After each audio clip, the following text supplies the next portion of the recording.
Yeah, come on. Ladies and gentlemen, welcome back to the other side of the coin. Chelsea versus Aston Villa is upon us. This is your match preview. Very, very important game. Importante game, ladies and gentlemen. Look, do you know what? As time progresses, as the season gets deeper and deeper, expectations may change. Expectations may need to be adjusted. I started the season saying that, do you know what? From without a ball being kicked as yet, I feel from the squad that we have, with the manager that we have, inexperience all over. Look, if we can finish fifth or sixth and then keep building on that, that would be a quite a successful season. However, having said that, as the season has progressed and as we're getting deeper into this season, and you can see where the team's at, you can see what the team's ambition is. It's now fine to say that we can make a bit of an adjustment. Well, I can make a bit of an adjustment. I know some of you guys have already there in terms of your expectation. And my adjustment is that it looks like we are definitely in a top four race. There's no two ways about it. And now the expectation should be that we need to get top four. We're in the mix of things, we're in the thick of things.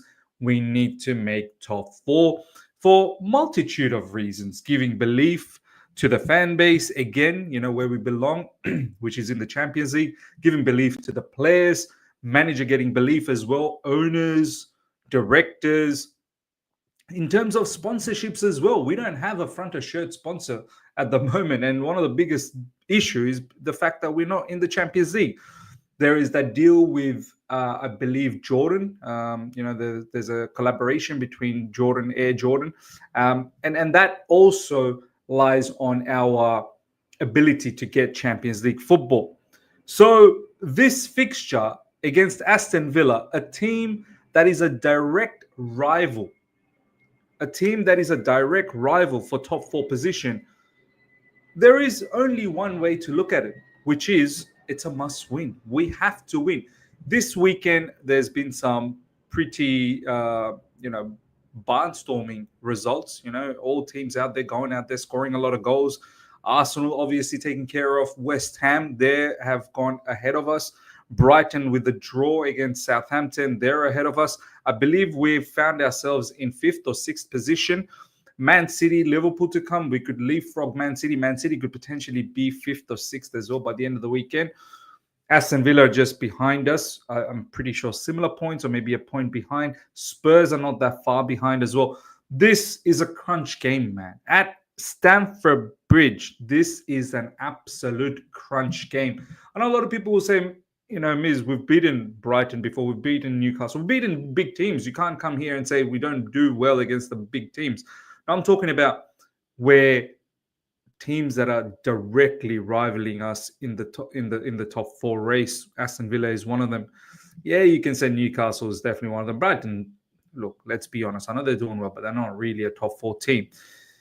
And in recent times, we've not been able to get over the hurdle of Arsenal. We've not been able to get over the hurdle of Liverpool. I know Man City game was a long time ago.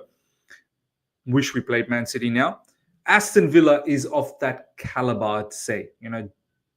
Top or just a little bit less than top six. So this is another moment for Maresca, the team, to show that, look, we can get a victory against these type of teams. I know we've got that victory against Newcastle, and that's a very good reference point. But we need to do it again. We 100% need to do it again. I don't disrespect the opposition. The opposition is quality opposition. Unai Emery has done a madness with Aston Villa. They're doing so well in the Champions League. This is not going to be an easy game. Their team is a very strong team defensively. They've got some powerhouse defenders. In midfield, that's where their engine room is. A lot of strong midfielders, man. Strong midfielders. And up front, obviously, they've got Ollie Watkins. They've got Leon Bailey. They've got a whole heap of other options available. Ian Martin comes back. I don't know whether he's going to start or not, but that's going to be interesting. But yeah, in midfield, in the likes of Onana, we'll see whether he plays or not. I'm not entirely sure about their team. Rogers is a very good player as well. McGinn. So they can pose a lot of issues for us. Now, from the matches I've seen of Aston Villa, they generally do like to play with a high line. And that's perfect case scenario for us. Generally, us Chelsea Football Club, we love a team that's coming towards us.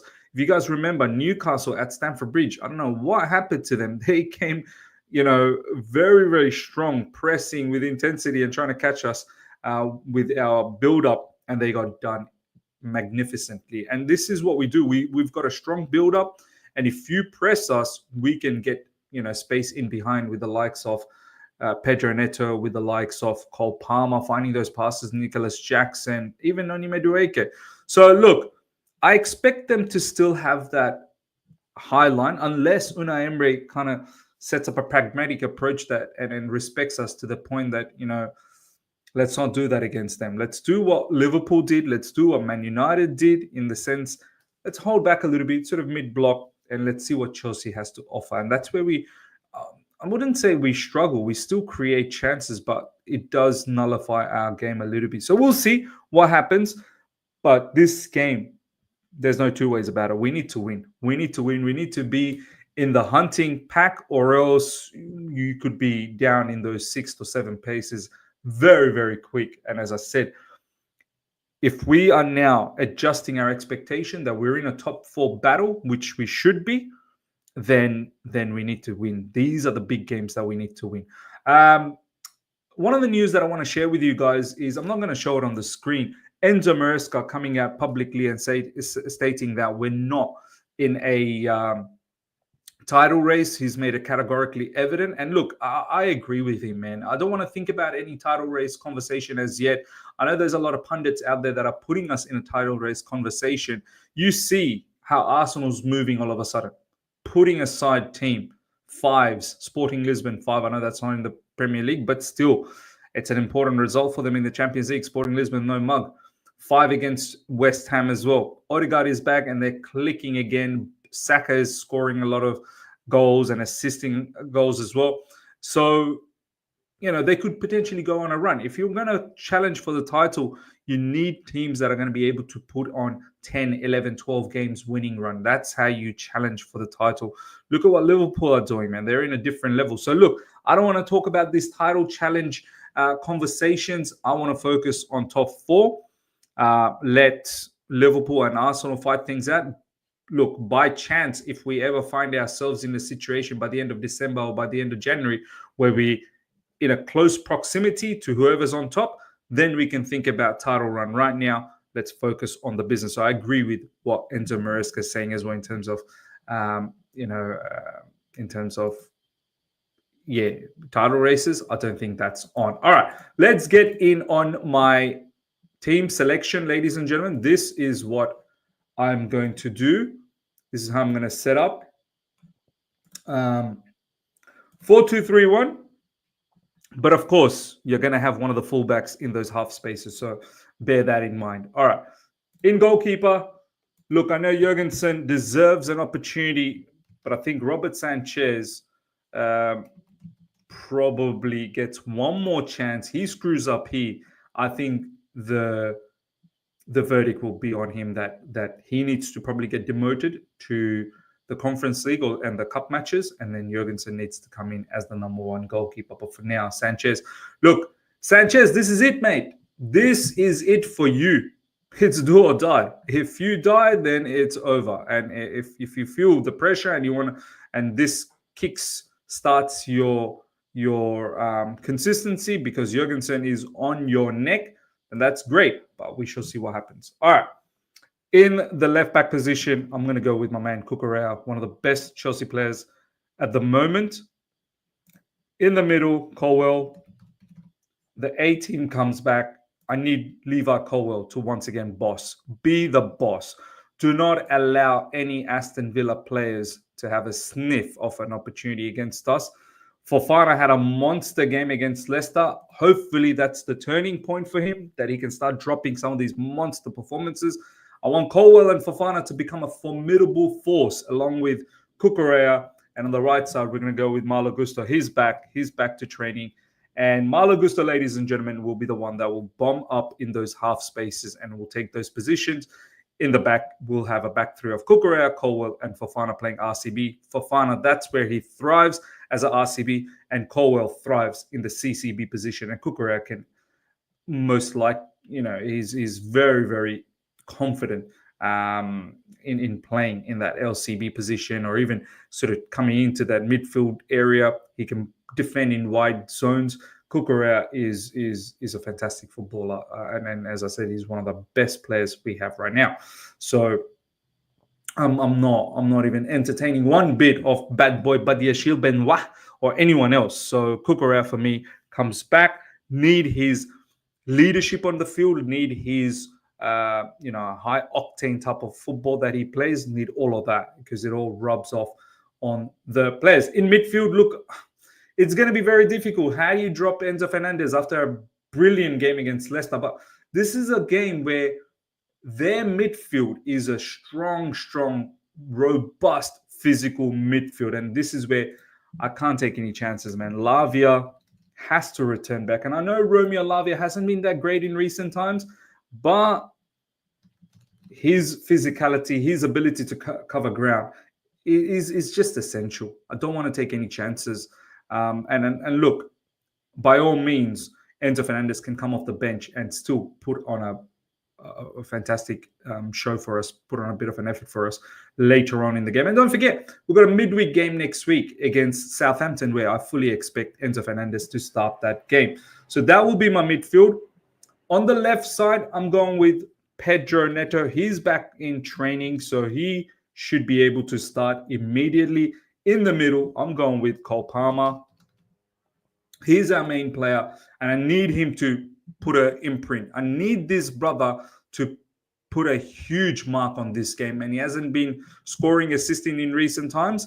Opposition teams have really honed in on him. I need him to find some opportunity and create some magic against Aston Villa. It's needed. I need the big boys, our big boys, to really click into gears. Up front, Nicholas Jackson, who's been doing very well, has been developing very well this season. And I feel like this game, if Aston Villa plays with a high line, Nicholas Jackson could be in business, man.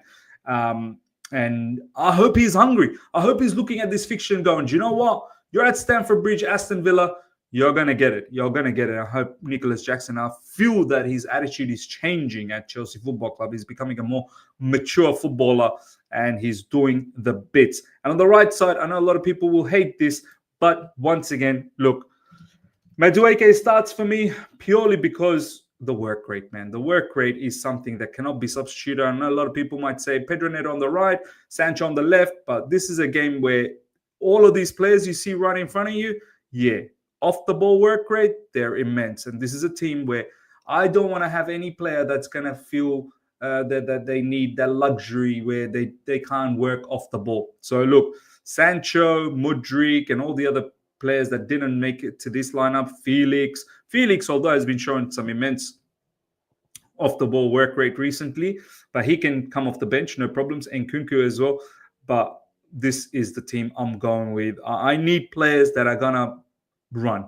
They're going to cover a lot of ground, and they're going to be able to nullify the opposition. But winning duels as well, very, very important. We have to win the duels everywhere on the field, from defense to midfield to offense. We need to win our duels predominantly, and then only we can execute our game plan. We don't win the duels, I'm sorry, Aston Villa will be all over us like a rash. All right, so that's my team, ladies and gentlemen. Let me know if you like it.